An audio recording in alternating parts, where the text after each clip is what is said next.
Big Blue Nation, welcome back to another episode of the Bluegrass Breakdown. I'm with my man AJ Nava as always, and we have a lot to talk about. We were mobile last week. I was at the NCAA tournament. You were home for spring break, so we had a lot of stuff go on in between them. Main thing being, and hey, basketball's basketball, but they're still playing. The women's team is in the Sweet 16 for the first time in a decade. 10 years. It's been 10 years. I was 12 years old the last time they made a Sweet 16.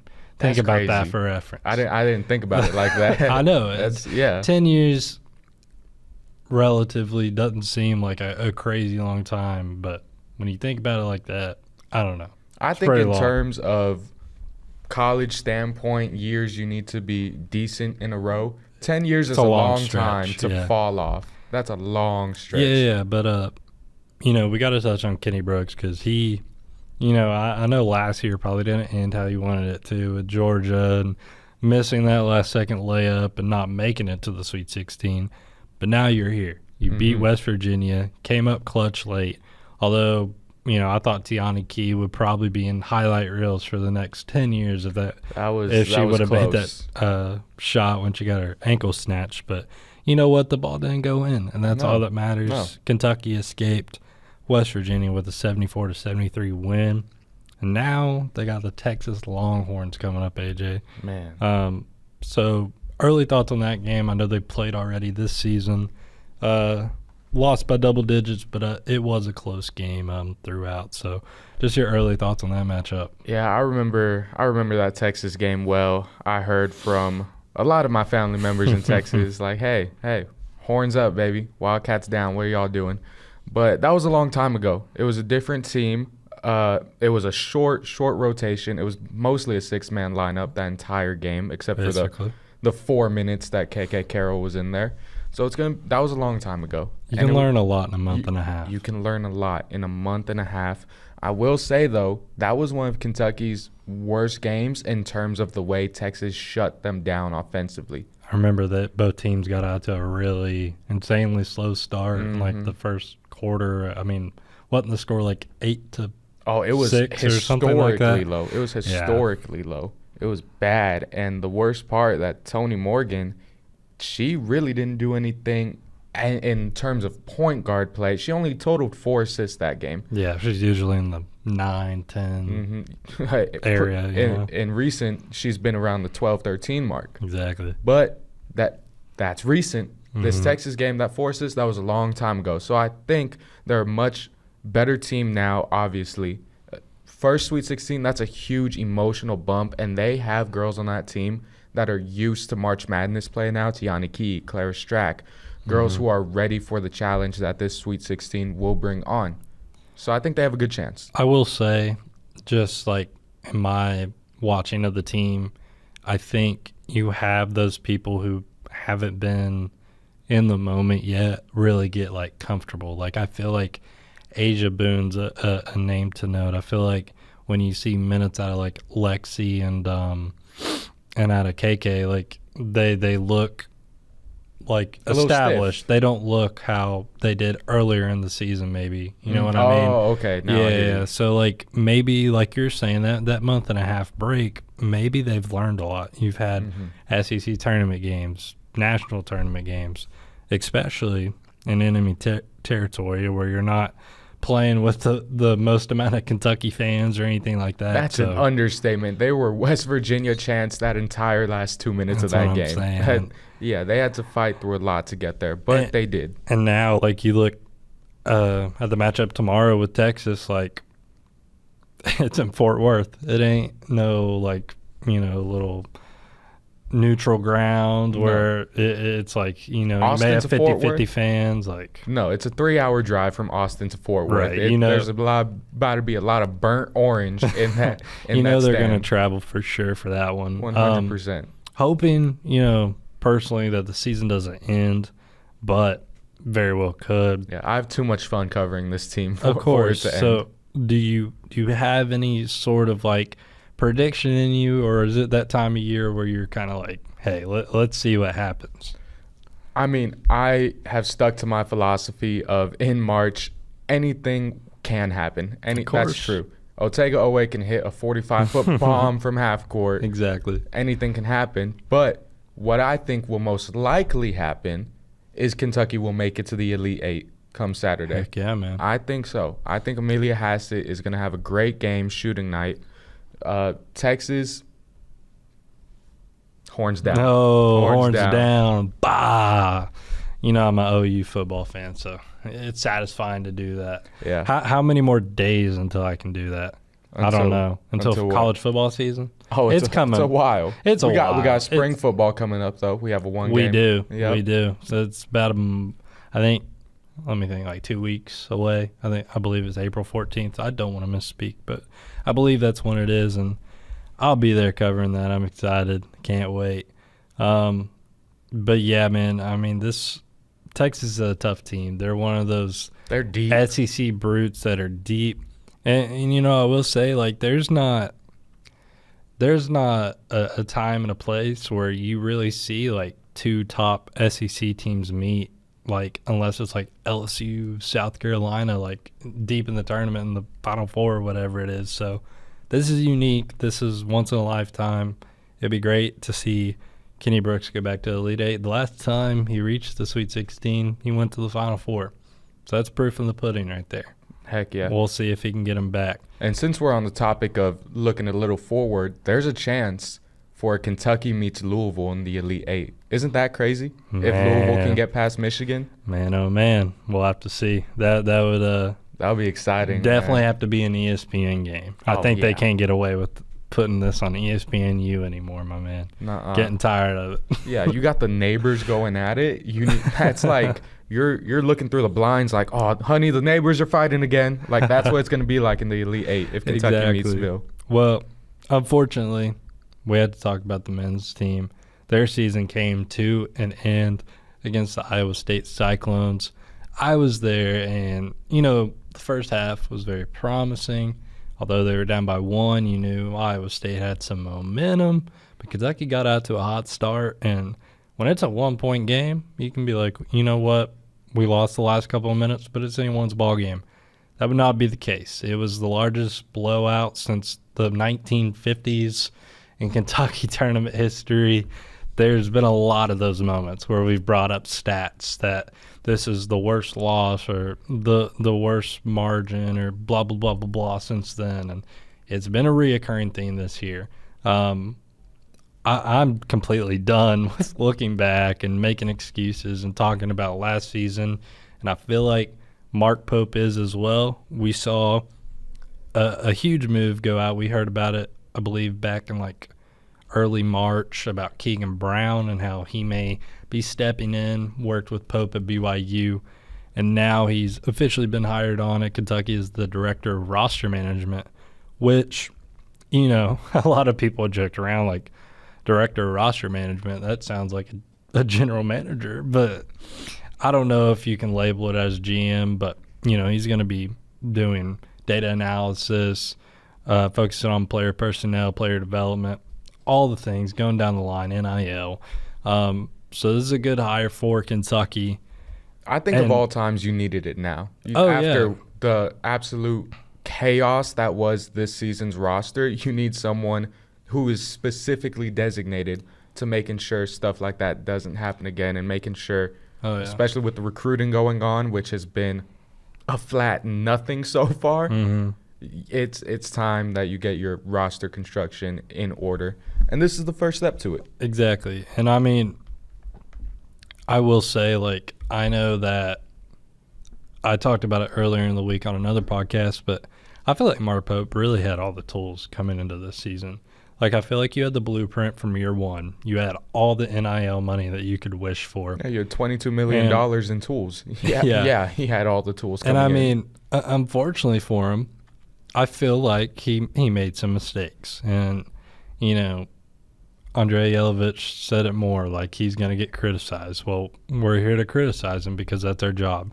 I feel like looking back, when you build a roster around a guy who's coming off a torn ACL, when you pick up a point guard who's had minor tweaks to his shoulder already, and you went through the whole Lamont Butler mess, it seems like I don't know the proper word for it, but it's just not something that you should do. And you bring back Otega Oweh, and I've even said this multiple times, but you got lucky with Otega. Like, him coming out of Oklahoma and becoming, like, the greatest transfer in Kentucky history, that's pretty lucky, like, that you were in the pool for him early, got him to come to Kentucky.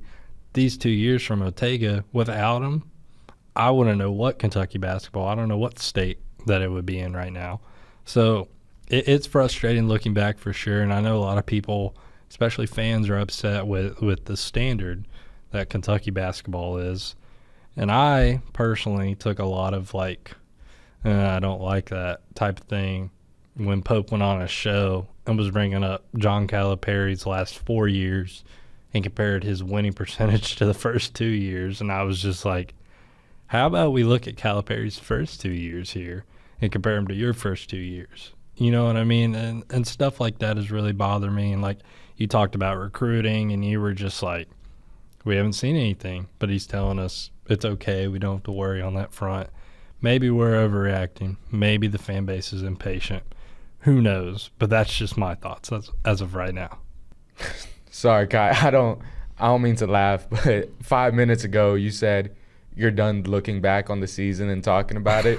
And you started this spiel with looking back on the season, and then you went on a 5-minute rant. I did. But, I mean. I didn't mean to laugh. It's unprecedented at this point. I feel like everybody is just it's hard not to. Yeah, but to reel it back into recruiting, your last point, even though it's been mostly nothing, almost all nothing, there has been one or two bright spots in recruiting. For sure. Pope did just have a guy come and visit on Wednesday, Mo Williams, son of NBA Cavs legend, like you put it, Mason Williams, son of Mo Williams. There we go. Yeah, I had to twist it, guys. I haven't had my coffee this morning. That's what it was. But he came to visit, and have you seen anything on if it was a good visit, bad visit, anything? Because I haven't seen anything. I'm sure it went fine, but it's another one of those, It gets down to, it's the first one. Mm-hmm. Do you really know if, Mark Pope's going to pull the trigger already and be like, let's bring this guy in, be a Kentucky Wildcat? He'd be a great backup option if I were thinking, he was on the roster right now.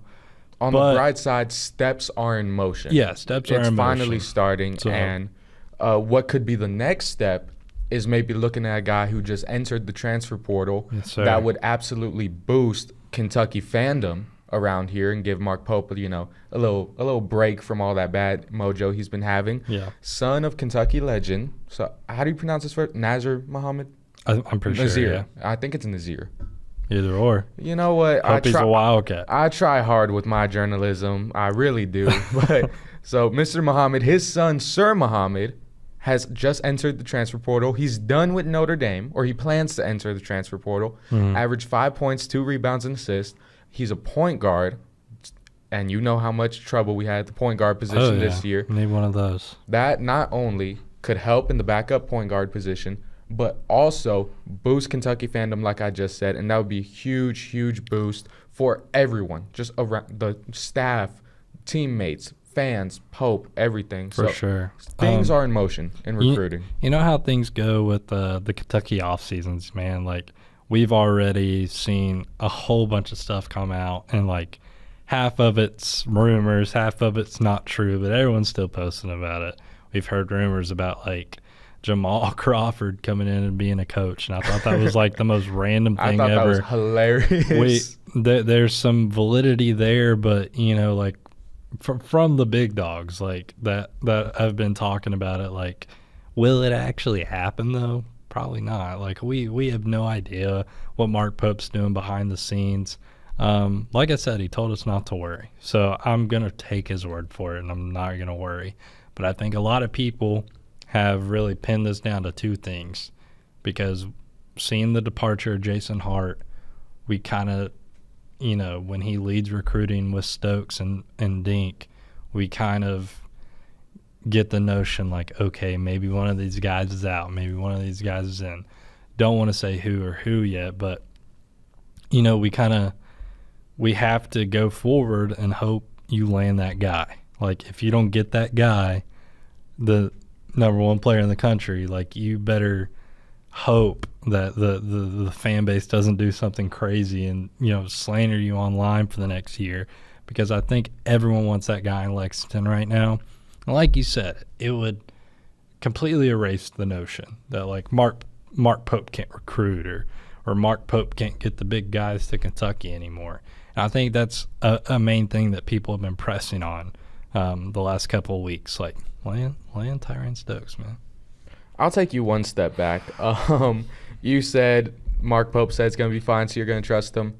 I'm not. I'm on the opposite side from you. That's fine. Yeah, because of all the coach speak he's brought everyone through this past year.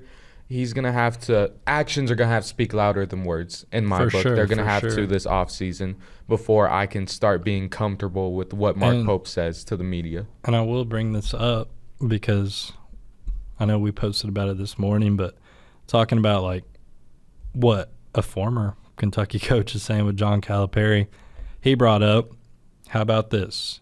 You have no recruits. You have no idea who's coming back. You don't have the money you had a year ago. You do not. All of a sudden, you're trying to keep guys, figure out who else out there wants to come. So he's talking about the college basketball now is a whirlwind. And a lot of people were like, is he taking a shot at Kentucky? No, he's talking about the entire nation and what they're dealing with. Because, let's be honest, kind of like even Rick Pitino said, there's not really any blue bloods anymore. Every blue blood out there is lost or isn't able to, like, keep retention. Honestly, it pains me to say it. It really does. But Duke has been, like, the only one that's been stagnant throughout all this transfer portal change in the NIL era. They're still there. But, again, they haven't won a championship. They haven't hung a banner. So it's one of those things where I don't know. It feels like college basketball is going in such a direction where – you have to wonder who's even going to be back on this Kentucky team from last year's roster. Do you even want anybody back? Yeah, I think there's a couple names that I would throw in the hat there, but again, like, you got to imagine giving some sympathy for Mark Pope, how hard it is to just completely hit restart. Like, back in the day, how many players on average do you think, like, returned to a team before this whole transfer portal era was even a thing? Almost everybody. I can think back to, like, some of the North Carolina teams that I watched growing up. Like, it felt like everybody came back for like their junior, senior year. And it's because Roy Williams was the coach, and he, like, instilled, like, a certain, like, prerogative to be at North Carolina. And he was just like, we have to come back. We have to win a championship. And they all did. There's stuff like that, and it's happened all over the country throughout the years. Now you rarely see it. Like, if you see a senior on a team and he's been on a team for 4 years, it's like seeing I don't even know, like a kangaroo in Kentucky. Like, it's just like it's so rare nowadays. Yeah. And, like, think about the seniors we had on this year's roster. Aberdeen was a 1-year player from Florida. Otega had only been here 2 years. He played at Oklahoma.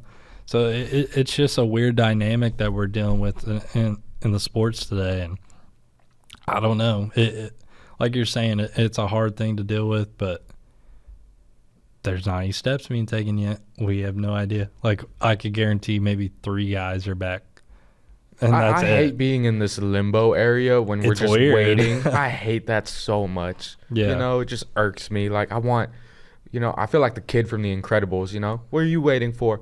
I don't know, something amazing to happen. Like, that's really what I feel like right now, and it sucks. It sucks. Yeah, like from the top of my head, like, we got confirmation that Braden Hawthorne will be back next year. I think Colin Chandler will definitely be back. I think that was a no-brainer for, like, the entire fan base. And then outside of that, you're thinking, like, maybe Moreno and Cam Williams have some very good odds of returning. But then everyone else has a big question mark beside them, and you're just like, we don't really know. Like, they definitely could dip their toe in the water, like, see what's out there.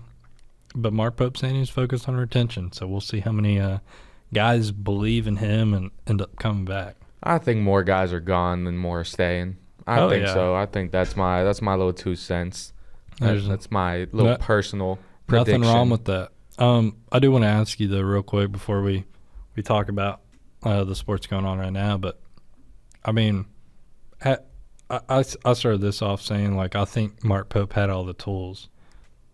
How do you think about the future of this, like, athletics program, not just from Kentucky, but, I mean, just, like, the higher level, someone else coming in to replace Mitch Barnhart, the opportunities that may arise from that, or maybe, you know, that may not arise from that. I mean, what's your take on that? I think the future of this Kentucky program is going to be something that no college, no university, no team in this world has tried yet, and nothing we haven't really seen that much. It's very experimental, Exactly. the direction they're going in right now. And it's putting a lot of fans on edge because they just don't know what it's going to look like.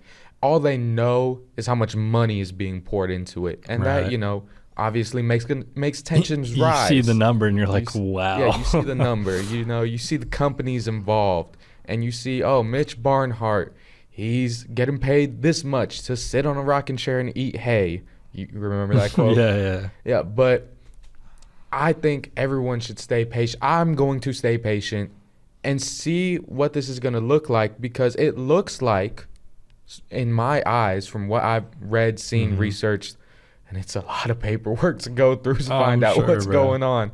But from what I've seen, it looks like that it's going in a direction to where they're going to care about the athletes, get them going for the future, while also keeping them focused on the now and the winning. And it's a great balance that I think, if done correctly, will work out great for all parties involved.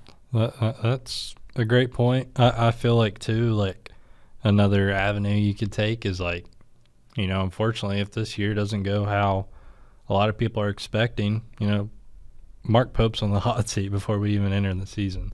It feels like that to me. And maybe there won't actually be any action took, but you can imagine that if there's an outside hire for athletic director and you look around the entire landscape and you see all these tenured coaches, then you're like, well, the one thing that Kentucky's known for, their basketball program, isn't succeeding. Let's bring in a new coach. That, you know, it's a weird world. It's a very extreme way to look at. I don't think it's there yet, because it's just so hard for me to see a guy who's been here 2 going on 3 years now is already on the hot seat. That's true. When we know what he inherited. And what did he inherit? Absolutely nothing. He had to build this entire thing up from the ground. Yeah. So it's so hard for me to see. Obviously, the fans, he's on the hot seat, yes. The media on the hot seat, yes. But from the Kentucky administration, I don't see him actually being on the hot seat to where we can have a serious discussion about him being fired and replaced. Yeah, that is a good point, because, I mean, we saw how long it took with Mark Stoops to finally get out, and we saw how long, you know, it finally took Calipari to And you get bring out. up a good point. If there's an outside hire for the new AD, then maybe we can start entertaining this. That's what I'm saying. Like, Yes. if it's not Mitch Barnhart that really has a say in it, it could look very different. And I'll say, even if it is an outside hire, it'd have to be someone from Oregon who does not care that to actually where we have the conversation. One of them California is Johns that could care less. Yeah, is what one you're of saying. those guys. I Because got if you. you bring someone that's within, 3 states of Kentucky, not even, someone whose conference is closely aligned to the SEC, they're going to know what happened with Mark Pope, and they're not going to be so quick to let's get him out. Sure. For sure. Well, basketball's coming to an end. We're in full swing in the off season. Big thing that's going on right now is softball and baseball. Yep. And unfortunately, as conference play started for softball, they're 1-8 in conference play. I know they went on a big 12-game win streak earlier in the season. They were rolling. Yeah, and unfortunately, a lot of people were, I saw the comments and some people saying some things on our posts and everything. They're like, let's wait for conference play. Let's wait to see what they do against so-and-so. And then they ended up dropping some games. They're dropping a lot of games. They Well, dropped yeah. 7 and gotten 1. But I'm just saying, definitely on a slow decline there, but I think they're very capable of getting back up. But to combat that, Kentucky baseball has been still rolling as conference play started. They're 4-2 to start in the SEC. They've only lost 1 game at home. They're 20-4 on the season. I have been loving watching this team when I can.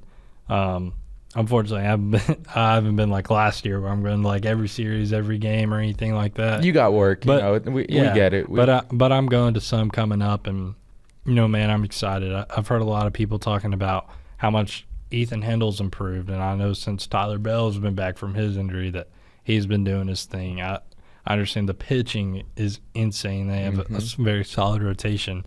So, and you got to talk about their defense too. Their outfield, their infield does magic work. They really do. They're holding teams, besides the Citadel, which was a one-off, they're holding teams to like 3 runs while Kentucky's getting upwards of 7, 8. Exactly. Everything's rolling smooth for them, and it's starting top to bottom, from Coach Mingione to the last guy in the rotation. Everything's going right for them. For sure, and hopefully we got a little Omaha trip upcoming. Who knows? That would be great. I think for everyone involved. Looking, have Heroes Weekend coming up. You have number 11 of Georgia coming to John Crop for the softball team. And unfortunately, it's going to be a great event, probably a great turnout. But you're playing the number 11 team, man. Like, you don't want to drop another 3 games, but it's definitely very possible that, bare minimum, you lose that series. And you go over to baseball, they have LSU coming up. LSU is one of those season programs, and, But you have no to matter give it what, to the team. They took a game from number 19 Ole Miss, which they probably should have got more than just the 1 win. But I think that's a good sign that they can compete with LSU for sure. Yeah, for sure. LSU may not be the team that it once was. Like, he may not have Paul Skeens on the mound anymore, but LSU's still LSU. And you look down the schedule, you have a lot of crazy ranked teams coming up. It's going to be interesting for sure, but you know what?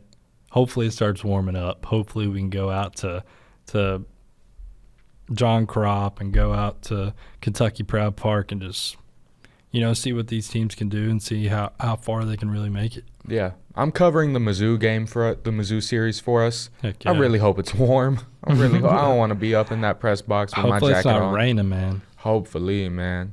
I know. Wasn't it just 80 degrees like 2 days ago? It was. We came here in shorts 2 weeks ago. Yeah, and not even 2 weeks. 2 days ago, it was 80 degrees. Yeah. And right now, I have my Carhartt super puffer over there, and I'm just in disbelief. Let's go back to sports. I'll be talking about this forever if we don't go back to it. It's fine, but definitely a lot of hard upcoming games for both teams. And like you said, if it's hot, that baseball is going to be flying. And you got to love that. All right. I think that's a good way to end it right there. BBN, thank you again for watching and listening. We'll see y'all in the next one. Make sure to tune in every Friday for brand new episodes and check out all our socials. It's KY Insider on everything, Instagram, TikTok, Facebook. The list goes on and on. Also, make sure to check out our website, kyinsider.com. The school's wrapping up. We're able to write a whole lot more and get a lot of more very personal player stories out for you guys. So please make sure to go check that out. And also make sure to go to fox56.com/watch for episodes of this podcast on Friday night and Saturday morning. Once again, BBN, thank you for watching and listening. We'll see y'all in the next one.